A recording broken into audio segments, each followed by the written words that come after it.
Welcome all to the course of Data Communication and Networking, the 7th semester Electronics and Communication Engineering. Up to now, we have completed 4 unit as in our GTU syllabus. As you can see over here,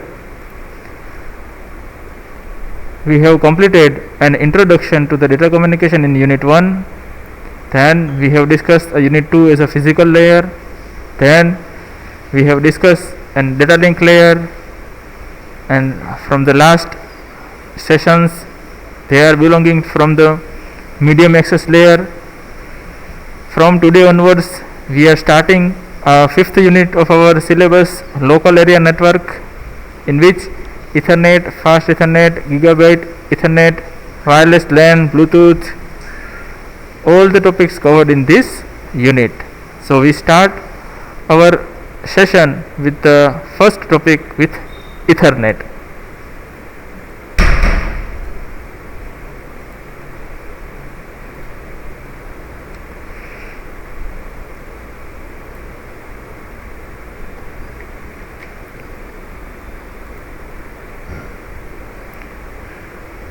So in first chapter we learned that the local area network is a computer network that is designed for a limited geographical area such as building or a campus. Although a LAN can be used as an isolated network to conduct the computers in an organization for a sole purpose of sharing resources. Most LANs today are also linked to the wide area network or internet.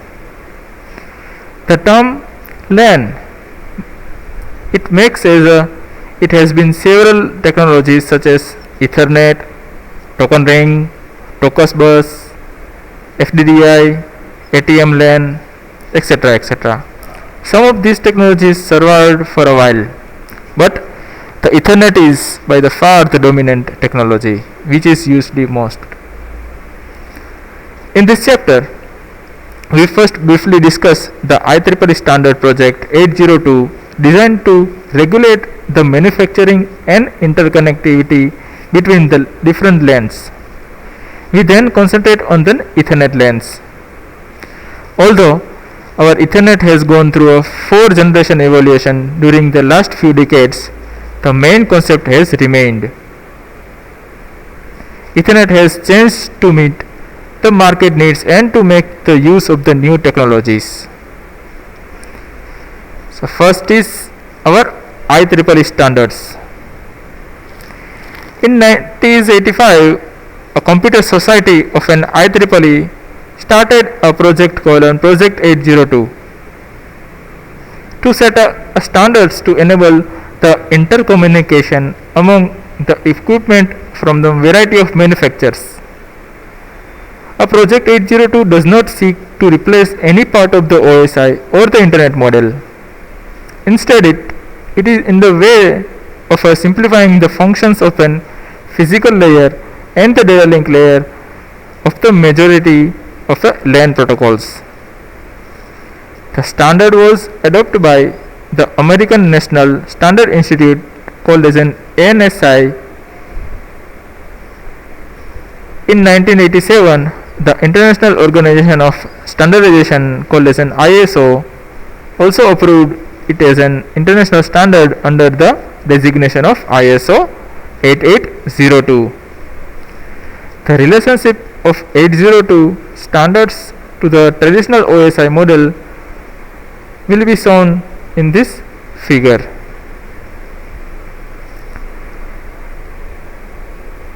The IEEE has subdivided the data link layer into the 2 sub-layer. Fine, there is a 2 sub-layer over here. A logical link control, called as an LLC, and media access control or MAC. IEEE has also created several physical layer standards for the different LAN protocols. Fine. So in this topic, a data link layer and physical layer will be discussed in the IEEE standards. So you can see the IEEE standards for the LAN are displayed over here. It is our normal OSI model and it is IEEE standard. Okay. So let's start with our data link layer. As we have mentioned before, the data link layer in the IEEE standard is divided into the two sub layer, our LLC and MAC, logical link control and medium access control. First is LLC, logical link control. We have already discussed in our data link control in a LLC concept. We said that the data link control handles the framing, flow control and error control. In IEEE project 802, a flow control, error control and the part of the framing duties are allocated into one sublayer called as a logical link control. Framing is handled in a both LLC sublayer and MAC sublayer. Means framing can be done in all the layers of a data link layer. The LLC provides one single data link control protocol for all IEEE LANs. In this way, LLE is different from the media access control sublayer, which provides a different protocol for a different LANs. A single LLC protocol can be provide interconnectivity between different LANs because it makes the MAC sublayer transparent. Our figure shows a one single LLC protocol serving a several MAC protocol. Fine. So only one LLC layer is there for a various MAC protocol.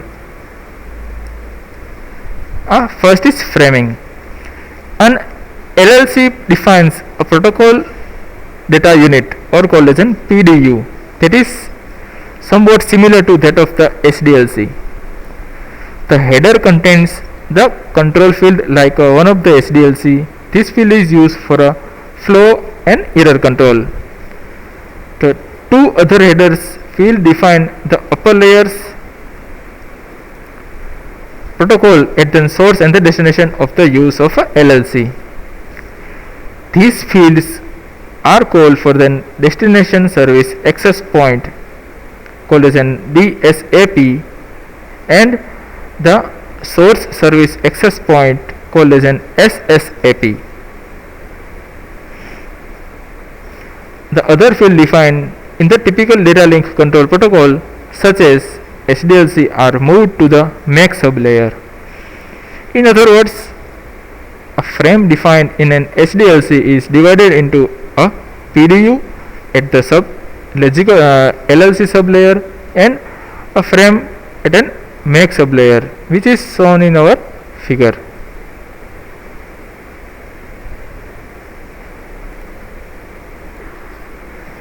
Now, why we need for an LLC? The purpose of an LLC is also provide a flow and then error control for the upper layer protocols that are actually demand these services. For example, if a LAN or a several LANs are used in an isolated system, an LLC may be needed to provide a flow and an error control for our application layer protocols. However, most upper layer protocols such as IP or Internet Protocol do not use the service of LLC. For this reason, we end our discussion of our LLC. Now, next is Media Access Control or MAC layer. In a previous chapter, we discussed the multiple access methods including random access, control access and generalization. IEEE project 802 has created a sublayer called as Media Access Control or MAC that defines the specific access method for an each LAN. For example, it defines CSMS CD as the media access method for Ethernet lanes and a token passing method for token ring and token bus lanes. As we discussed in our previous section, a part of the framing function is also handled by our MAC layer. In contrast of our LLC sublayer, the MAC sublayer contains a number of distinct modules, as we can see over here, that each defines the access method and a framing format specific to the corresponding LAN protocol.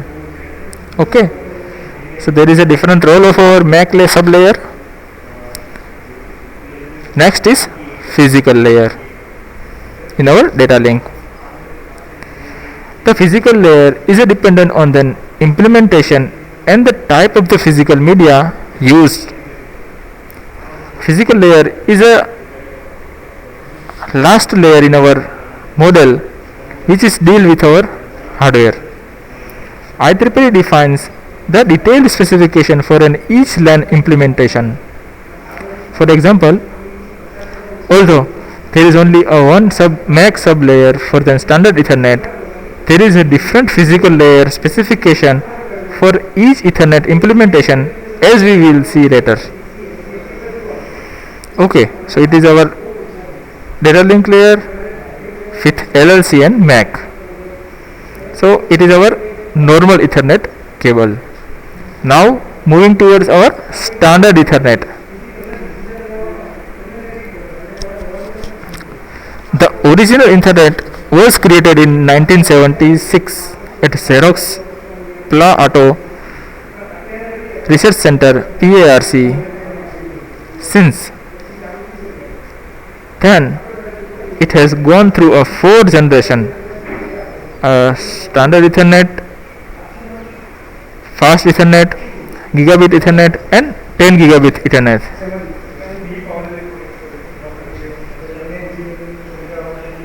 So it is a 4 evolution of our Ethernet protocol.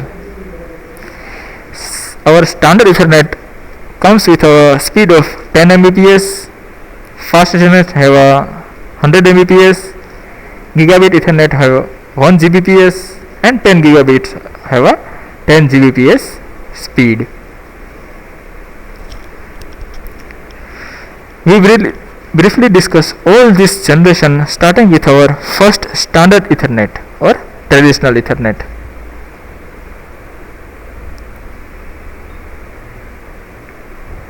In our standard Ethernet, the MAC sublayer that governs the operation of an access method. It also frames the data received from the upper layer and passes them to the physical layer. So it is a frame format of our MAC sublayer. So it is shown in our figure. The Ethernet frame contains 7 fields: preamble, SFD, destination address, source address, length or type, data impending, and CRC. Ethernet does not provide any mechanism for acknowledging received frames, making it what is known as an unreliable medium. So acknowledgement must be implemented at an higher sublayers. The format of an MAC sublayer shown in with the size of an each field in this figure. So let's discuss each field. First is preamble. The first field of an 802.3 frame contains 7 bytes or 56 bits of an alternating of zeros and ones that alters the receiving system to the coming frames and enables it to the synchronize its input timing. So it will just one type of an alert. The pattern provides only an alert and timing pulses. The 56-bit pattern allows the station to miss some of the bits at the beginning of the frame The preamble is actually added at a physical layer and it is not part of the frame. SDF means start frame delimiter. The second field in our 1 byte called as an 10101011, as you can see, signals that is beginning of the frame. The SDF warns the station or the stations that this is the last chance of the synchronization. The last 2 bits is 11 and alerts the receivers that the next field is the destination address. So what is the next destination address? The destination address field is an 6 byte and contains the physical address of an destination station or a stations to receive the packet. We will discuss the addressing mode shortly. Next is source address. It is also a 6 byte and contains the physical address of an sender of a packet. We also discuss addressing for the same shortly. Length or type. This field defined as a type field or the length field. The original Ethernet used this field as a type field to define the upper layer protocol using the MAC frame.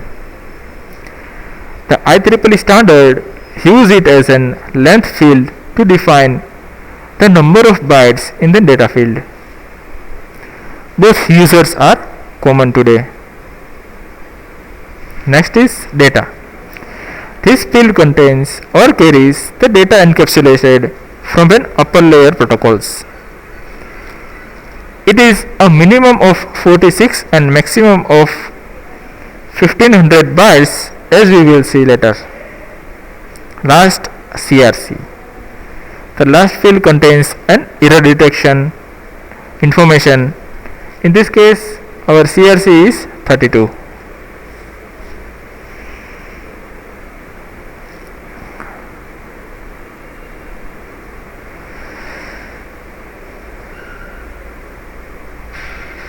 Next is a frame length.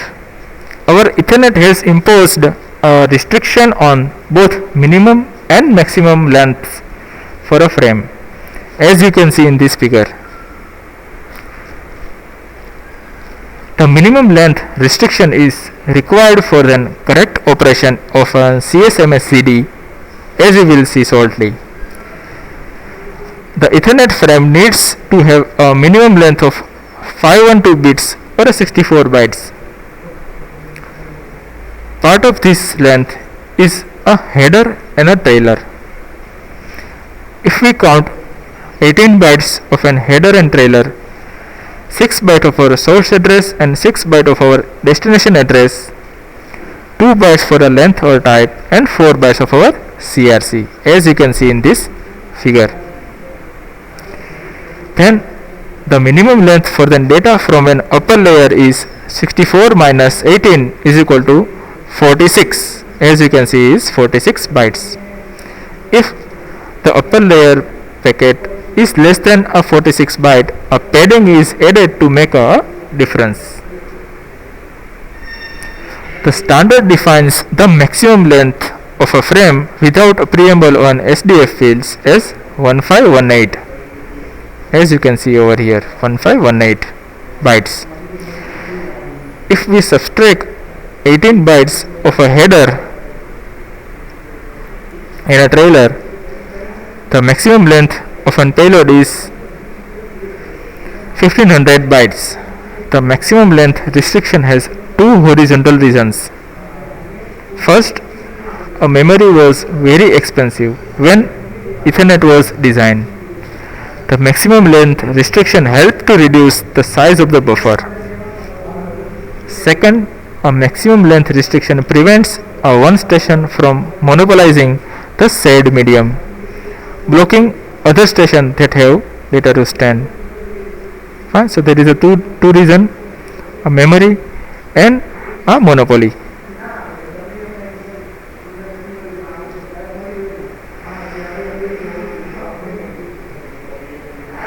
So we can say that frame length is a minimum 64 byte, maximum 1518 bytes.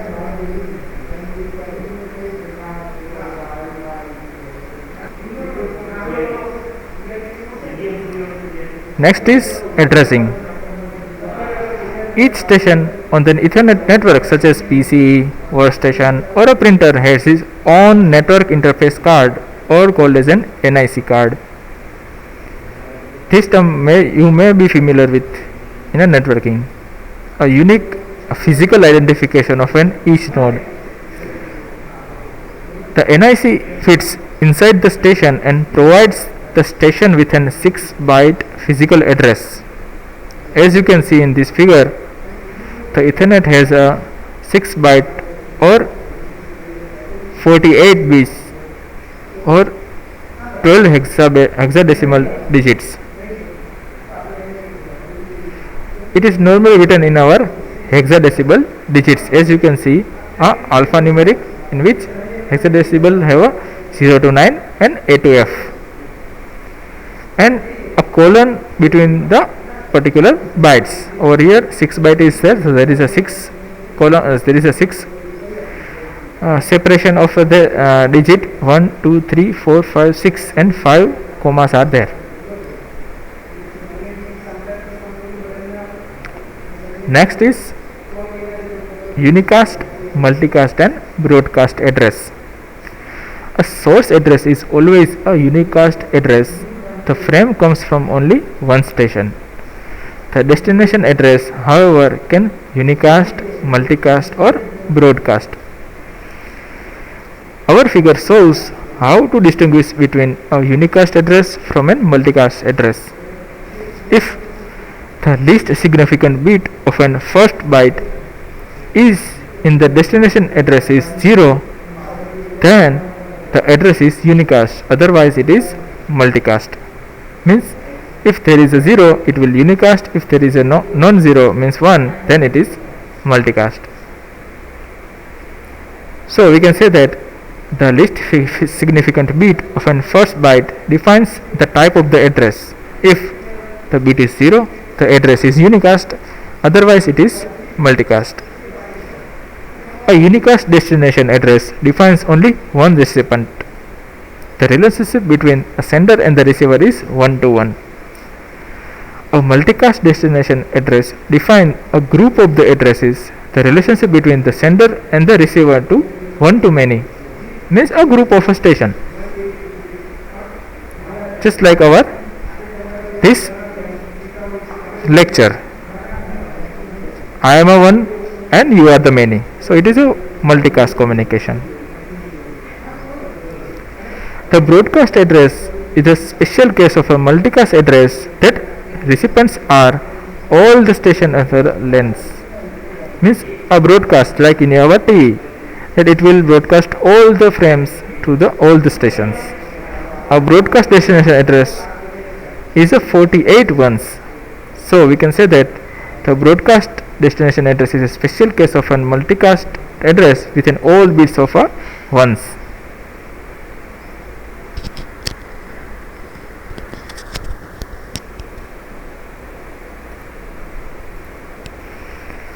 Okay, let's take an example. So define the type of the following destination address.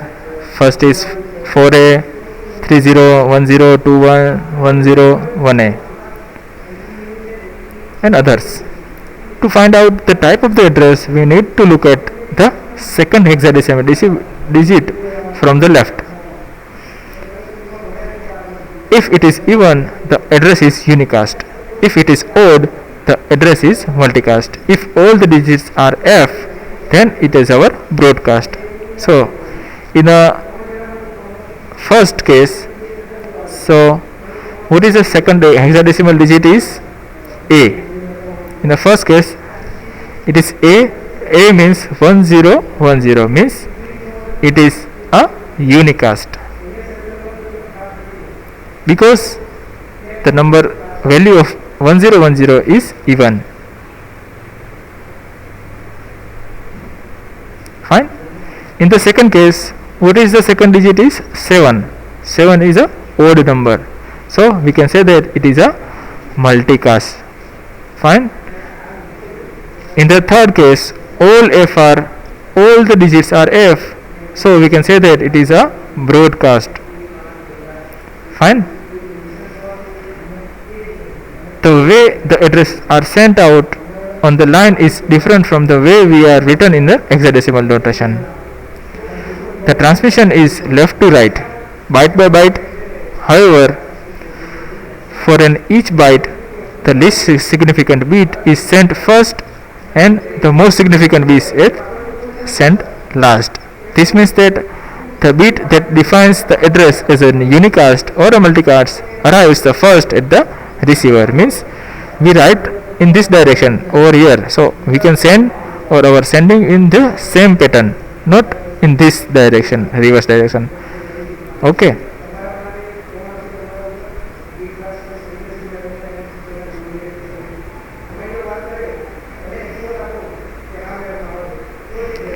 Second example.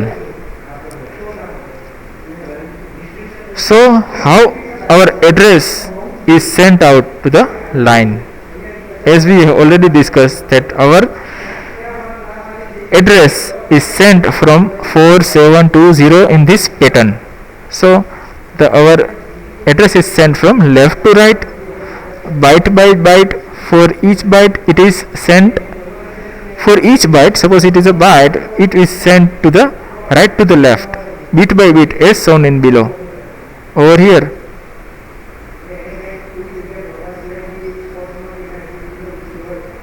in this pattern.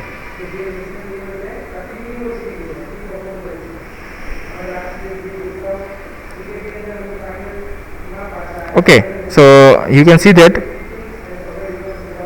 the 47. So over here it is right to left, means first 7 is sent, the 1110, 111 is there, 111 is there, so it is a 7, then it is a 4, then 0 is there, the 4 bits are there, then 2 is there. Okay, so in this fashion.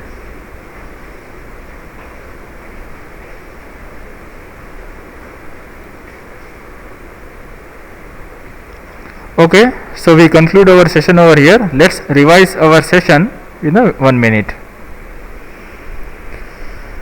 We have started our session with an IEEE standards, in which the comparison between OSI and internet model with an IEEE standard, means our data link layer is divided into the two sub-layer LLC and MAC in our IEEE standard. Then we have discussed a framing and need for an logical link control. It is a frame format for an SDLC frame with an LLC and MAC sublayer. Then we go for a media access control and physical layer. A standard Ethernet discuss with its evolution from standard to the 10 gigabits Ethernet. 802.3 MAC frame we have discussed. A 7 field we have discussed in each one in detail. We have discussed what is the minimum and the maximum length of our frame provided in this protocol. Then the example of our Ethernet address, which contains 6 byte or 48 bits. Then we have differentiate between how to distinguish between unicast and multicast address with the help of the last bit of our first byte. If it is 0, then you can say that unicast. If it is 1, then we can say that multicast. Then we have also defined a broadcast destination. We have seen an examples for the same. So it is a question for you. Write down in your notebook and send back it to me as per the given direction. Write down any query in our comment section of our Google class. Thank you, student. See you in the next session.